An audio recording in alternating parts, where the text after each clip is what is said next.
నీళ్లు లేవు. పోలవరం నుంచి నీళ్లు రావాలి, 40 టీమ్స్ రాయలసీమకు వస్తాయి. కళ్ళగన్నాం, ఆశలు పెట్టుకున్నాం. పోలవరాన్ని పూర్తి చేయకుండా అసలు జాతీయ ప్రాజెక్టుగా కేంద్ర ప్రభుత్వమే నిర్మించాల్సిన కాలంలో దాన్ని మీరు తీసుకొని బయట చాలామంది మీరు మీ వాళ్ళ కాంట్రాక్ట్ ఇచ్చిగా ఏదో ఆశించి ఆ పని చేశారని చెప్తా ఉంటారు. అసలు మిమ్మల్ని ఎవరు అడిగారు? ఎవరు తీసుకోమన్నారు? ఈవేళ కేంద్ర ప్రభుత్వం పూర్తి చేసి మాకు ఇచ్చి ఉంటే 40 టీఎంసీల నీళ్లు రాయలసీమకు వచ్చి ఉండేది, మా పంటలు మా పొలాలు స్థిరీకరించబడి ఉండేటివి. చేయలేదే మీరు. అప్పుడు కూడా అక్కడెక్కడో ఎత్తిపోతల పథకం పెట్టుకున్నారు మీరు. ఏంటని చెప్పంటావు మీరు చేసిన అన్యాయాలు? ఈరోజు వచ్చేసి నేను రాయలసీమ బిడ్డ కాదా, ముద్దు బిడ్డ కాదా? ఈ రాయలసీమ ముద్దు బిడ్డ కాదు అని చెప్పడానికి మీరు కడపలో మాట్లాడారే మీరు, రాయలసీమ ముద్దు బిడ్డ నేనని చెప్పి. అయ్యా, నీ నాయకత్వంలోనే అనంత ప్రగతి గ్రామీణ బ్యాంక్ అనేది కడప కేంద్రంగా రాయలసీమ, ఒంగోలు, నెల్లూరు జిల్లాలో గట్టిగా పనిచేసి ఈ దేశంలోనే ఒక మంచి సహకారంగా ఉన్న ఒక సంస్థ అది. దాన్ని ఆంధ్రప్రదేశ్ ప్రగతి గ్రామీణ బ్యాంక్గా మార్చి దాన్ని మొత్తాన్ని మీరు విజయవాడకి, అదే మన మంగళగిరి తెచ్చి పెట్టలేదా? అంటే మేము బరువు మొయ్యలేమనే? రాయలసీమ వాళ్ళ ఆఫీసులు పెట్టుకొని బరువు మొయ్యలేరు, ఆసుపత్రులు పెట్టుకొని బరువు మొయ్యలేం, నీళ్ళు ఎక్కువ వస్తే పని చేయలేం. మరి రాయలసీమ ముడ్డు బిడ్డ కాదా? ఎంత చెడ్డ బిడ్డవో నేను చెప్తా అయినంటే ఒకసారి అందరినీ ఇవ్వాలని. పైగా రామారావు గారి పేరు వాడారు మీరు. రామారావు గారి యొక్క కళల స్ఫూర్తి అట్లేదో మాట్లాడారు.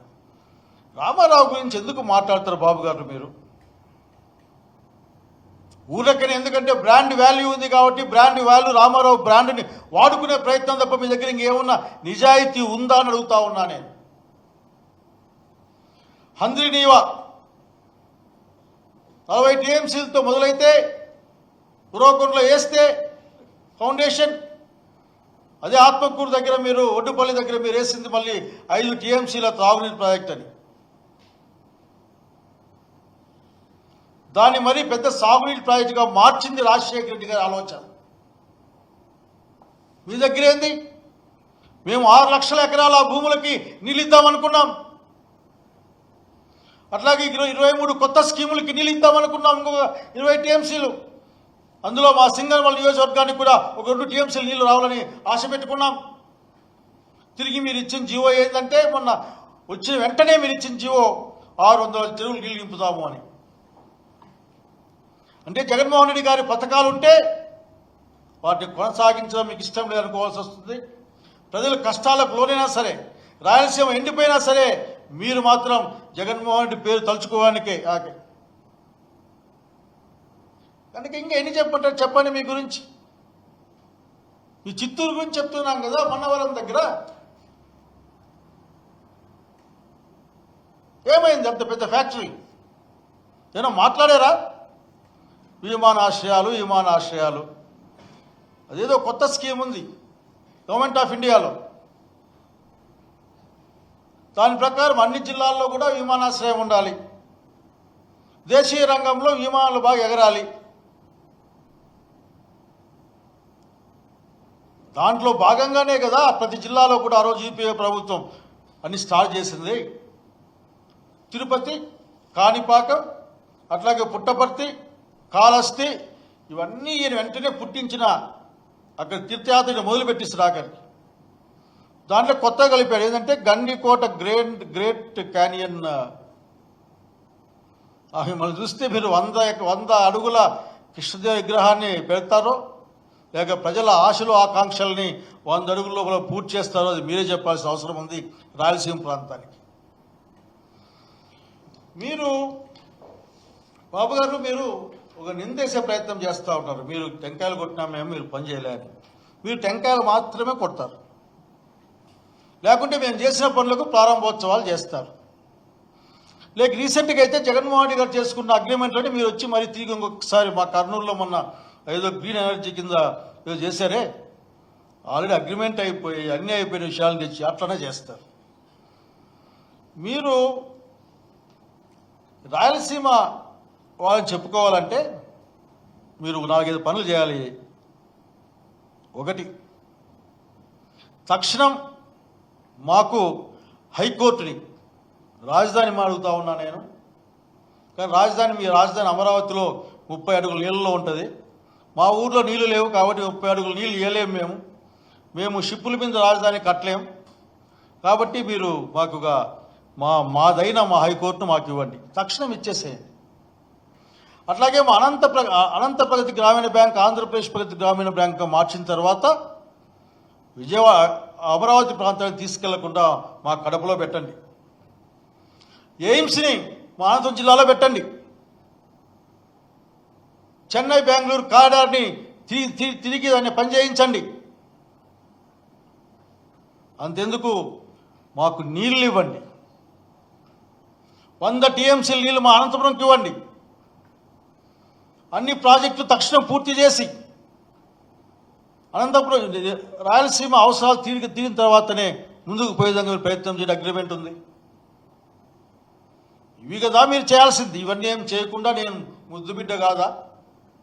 ముమ్మాటికి కాదు. మీ నాయకత్వంలో వచ్చిన ప్రతిసారి మాకు అన్యాయం జరుగుతూనే ఉంది. బహుశా మిమ్మల్ని మీరు రాయలసీమ వాడిగా చెప్పుకుంటారు, కానీ మీరు కాదని బహుశా నేను అనుకోవడంలో పెద్ద ఆశ్చర్యం ఏమి లేదు. ఒక్కటంటే ఒక్కటైనా కానీ ఇంకొక మాట అడగాలనుకుంటాను. మీరు అక్కడ 1,00,000 కోట్లతోనో 70,000 కోట్లతోనో రాజధాని కట్టబోతూ ఉన్నారని చెప్పారు. 50 లక్షల పైగా చదరపడుగుల రాజధాని భవనాలు, సుందర హార్మ్యాలు, ఆకాశ హార్మ్యాలు, అవి ఏంటంటారబ్బా, నదుల మీద వంతెనలు చూస్తే ఆఖరికి స్టార్ వార్ సినిమా లాగా ఉంటాయి మీ గ్రాఫిక్స్ చూస్తే. ఆ అప్పులన్నీ ఈ రాష్ట్రంలో అందరూ తీర్చాల్సిందే. అత్యంత కష్టంగా పెరిగే రాయలసీమ ప్రజలు కూడా తీర్చాల్సిందే. అయ్యా, మా దగ్గర మిగిలిన అరవకొరవ శక్తి సామర్థ్యాలని, మా ఆర్థిక వనరుల్ని, మా దగ్గర సంపదని మీరు తెచ్చి ఇక్కడ ఖర్చు పెట్టడం భావ్యమా అడుగుతా ఉన్నా నేను. సరే, నా వ్యక్తిగత అభిప్రాయం ఇంకో మాట చెప్పకుండా, కరెక్టే కదా, మీరు ఈ రాష్ట్రంలో ఉన్న వాళ్ళందరి దాని తెచ్చి ఇక్కడ కడుతున్నారు కదా, మరి ప్రాంతాల వారిగా కూడా కట్టే పనులు ఇవ్వండి. రాయలసీమకి, ఉత్తరాంధ్రకి, మిగతా ప్రాంతాలకు, ఎందుకంటే అందరిది కదా. మీరు అనుకుంటే సరిపోయిందా? మళ్ళీ అన్ని ప్రాంతాలకు ఇవ్వండి. ఎట్లాగూ మీరు మొబిలైజేషన్ అమౌంట్లు ఇస్తారు కదా, మా రాయలసీమ వాళ్ళకు కూడా మొబిలైజేషన్ అమౌంట్లు ఇవ్వండి. ఈ వ్యక్తిగత ఇట్లా అనుకుంటూ ఉంటా నేను.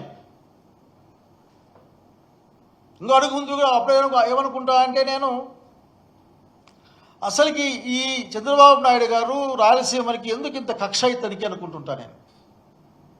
ఒక్కటంటే ఒక్క మాట కూడా నిలబెట్టుకో. కాబట్టి మీరు ముద్దు బిడ్డ అని చెప్పుకుంటా, మీరు ఏమైనా కావచ్చు కాక, నేను చెడ్డ బిడ్డ అనుకుంటా ఉన్నాను.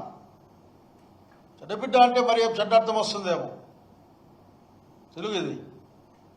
లేకుంటే దారి తప్పిన అనుకుందాం, ఏదన్నా అనుకుందాం అట్లా ఆఖరి పాపం. కానీ మీరు రాయలసీమకు చేసిన ద్రోహాన్ని మాత్రం రాయలసీమ ప్రజలు మర్చిపోలేరు. గౌరవ చంద్రబాబు నాయుడు గారు, మీరు క్లెయిమ్ చేయడానికి ఏంది లేదు ఇక్కడ. ఇంకా చెప్తా ఉండేదే, కుప్పం దాకా నీళ్ళు తీసుకెళ్తాను కాబట్టి నేను అనుకుంటా ఉన్నా. హంద్రిని వారిని లైనింగ్ చేస్తూ ఉన్నారు, మీరు చేయండి. మీరు చెప్పే కారణం కాదు, మేము చెప్పే మాట వినండి. దాని సామర్థ్యాన్ని పెంచండి. తక్కువ కాలంలో ఎక్కువ నీళ్ళు తీసుకొని రండి. కుప్పానికి కూడా తీసుకెళ్ళండి. అంతేగాని కుప్పానికి తీసుకెళ్ళడానికి మాత్రమే లైనింగ్ చేస్తామంటే మీరు రాయలసీమ బిడ్డగట్టి చెప్పుకుంటారు. మీరు రాయలసీమ ప్రాంతం అంతా బాగుండాలి కదా. కాబట్టి మీరు ముద్దు బిడ్డ అని చెప్పుకునే ప్రయత్నం చేసినా ప్రజలు మిమ్మల్ని ఏం గుర్తించరు. రాయలసీమ అనే ఒక తల్లి ఈ రోజున మీ యొక్క చర్యల వలన బ్లీడింగ్ భయంతో ఉందన్న విషయాన్ని మీకు గుర్తు చేస్తూ ఉన్నా నేను. మీరిచ్చే భూములన్నీ కూడా అతి తక్కువ ధరకి మాట్లాడితే కియా కియా కియా అని మాట్లాడితే, కియాలో వచ్చే సేల్స్ ట్యాక్స్ అంతా రాయలసీమ మా జిల్లాకి ఏమైనా ఇస్తూ ఉన్నారా? అన్ని ఉద్యోగాలైనా మా జిల్లాలో ఇస్తూ ఉన్నారా? దాని ఆర్థిక లావాదేవీలన్నీ మా జిల్లాతో జరుగుతున్నాయా? అది రాష్ట్రంలో ఉన్న పరిశ్రమ. మా దగ్గర ఉంది కాబట్టి మమ్మల్ని మీరు అట్లా ఎమోషనల్ బ్లాక్మెయిల్ చేసే ప్రయత్నం చేస్తే ఎట్లా?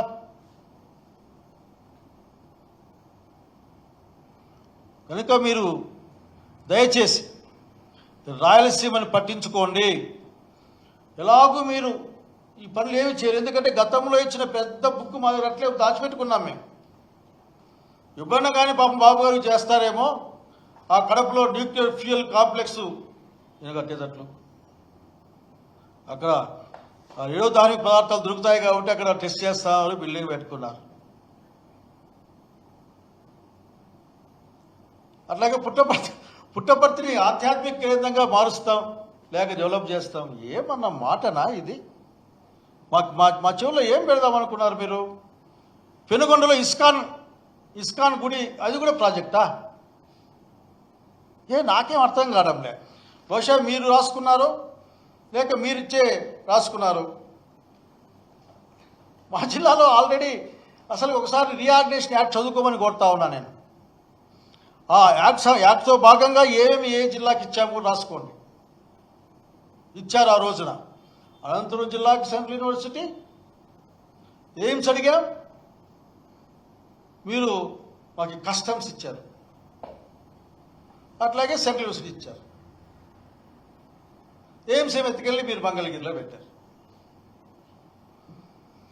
ఇంకా మీ లెక్కలో ఫుడ్ పార్కులు, హార్డ్వేర్ పార్కులు, చిప్స్ ఎలక్ట్రానిక్ పార్కులు, అట్లాగే భారత్ ఎలక్ట్రానిక్స్ లిమిటెడ్ VEL. నేను ఎప్పుడో ఫస్ట్ టైమో సెకండ్ టైం ఎమ్మెల్యేగా ఉన్నా, బట్ ఎక్కే కొన్నా. ఆ హిందూపురం పైన ఆ మధ్యలో ఎక్కడో ఉంటుంది, అది బార్డర్లో. ఏది పడితే అది మాట్లాడి అలవాటు చేసుకున్నారు బాబు గారు. అది మంచిదిగా అని చెప్తా ఉన్నాం. మీరు చివరికి కేసీ కెనాల్ కూడా నేను డెవలప్ చేసినాను. కేసీ కెనాల్ కూడా మీరేనా? నాకు గుర్తుకుంటే KC canal lining Vijayabhaskar Reddy garu చేసినట్లు గుర్తు. నేను చదువుకుంటున్నా రోజుల్లో. మీరు గాలేరు నగరి గండికోట నుంచి ఒక 20 TMC నీళ్ళు తీసుకెళ్తే ఇంకా ఎక్కువ తీసుకెళ్ళే అవకాశం ఉంది. గౌరవ జగన్మోహన్ రెడ్డి గారు ఇంత దూరం ప్రయాణం కష్టం కదా, తక్కువ లిఫ్ట్ ఇరిగేషన్లు, ఎక్కువ గ్రావిటీతో పోయే గాలేరు నగరిని తీసుకెళ్లి హంద్రీనివాక్ కనెక్ట్ చేస్తే కడపలో ఉన్న నీళ్లు కిందికి తీసుకెళ్లి కుప్పందంగా పోతాయి కదా అని ఆలోచన చేస్తే దాదాపు 2,000 కోట్లు 3,000 కోట్లు ప్రాజెక్ట్ అది. ఇప్పటికి 12,000 13,000 ఖర్చు అయింది దాని మీద ఎత్తడి మళ్ళీ వచ్చేసి కడపకు తీసుకొచ్చేందుకు గాలేరు నగర్ సుజాత కడప 1,000 కోట్లు ఖర్చు పెడతామని. గాలేరు నగరి మీరు ముట్టుకోరు. మా అనంతపురం జిల్లాని, కర్నూలు జిల్లాని అసలు ముట్టుకోరు. మీరు ఏమన్నా మాట్లాడితే మేము లైనింగ్ చేస్తున్నాం కదా అని. అయ్యా చంద్రబాబు నాయుడు గారు, ఎందుకో మీరు ఈ మధ్యకాలంలో కడప నుంచి రాయలసీమ ముద్దుబిడ్డని చెప్తే బాగుంటుందని అనుకుంటున్నారు మీరు. కాబట్టి బహుశా దాన్ని అట్లా వాడి ఉంటారు. ఎందుకంటే రామారావు యొక్క కృత్రిమ, దాన్ని ఏమంటారు, ఆర్టిఫిషియల్ ఇంటెలిజెన్స్తో రామారావు గారి బొమ్మ ద్వారా మిమ్మల్ని పొగిడించుకొని, అట్లాగే మీ వారసుని పొగిడించుకొని తృప్తి పడ్డట్లే కడపలో మీటింగ్ పెట్టారు కాబట్టి నేను రాయలసీమ బిడ్డని. అసలు నిజంగా మీకు ఎట్లా మనసు వస్తుంది నాకు అర్థం కావడంలే. మొన్ననే కదా వాళ్ళ గుండెల మీద తన్నారు, కడప ప్రజల గుండెల మీద తన్నారు మీరు, రాయలసీమ గుండె మీద తన్నారు మీరు. ఆంధ్రప్రదేశ్ ప్రగతి గ్రామీణ బ్యాంక్ అక్కడికి తరలించారు కదా మీరు. చెప్పుకుంటూ పోతే చాలా ఉన్నాయి బాబు గారు. మీరేమైనా కావచ్చు, మీరు రాయలసీమ బిడ్డని చెప్పుకోండి, మంచి బిడ్డ మాత్రం కాదని స్పష్టంగా చెప్పాలనుకుంటున్నాం. రాయలసీమ ప్రజలు మిమ్మల్ని గమనిస్తూ ఉన్నారు, జరుగుతున్న అన్యాయాల్ని గమనిస్తూ ఉన్నారు. మీ మాటల్లోని డొల్లతనాన్ని, మీ మాటల్లోని మోసపూరితమైన విషయాల్ని, గతంలో చెప్పిన విషయాల్ని తిరిగి చెప్పుకుంటూ ఒక్క పని కూడా చేరితాన్ని గమనిస్తూ ఉన్నారు. కనుక దయచేసి ఇప్పటికే రాయలసీమ వాడిగా నేను అడుగుతా ఉన్నా, హక్కుదారులం మేము, గుర్తించండి, మాకు రావాల్సింది మాకు ఇవ్వండి. మా దగ్గర ఉన్న అతి కొద్ది శక్తి సామర్థ్యాల్ని రిసోర్సెస్ని కూడా తీసుకెళ్ళి మీరు ఎక్కడో పెట్టద్దండి, అన్నిట్లో కూడా మాకు భాగస్వామ్యం ఇవ్వమని కోరుకుంటూ, దయచేసి రాయలసీమలో పుట్టిన అనేక మంది లబ్ధ ప్రతిష్ఠులైన పెద్దలందరినీ కూడా స్మరించుకుంటూ చంద్రబాబు నాయుడు గారికి మంచి బుద్ధి ఇవ్వాలని కోరుకుంటా ఉన్నాను.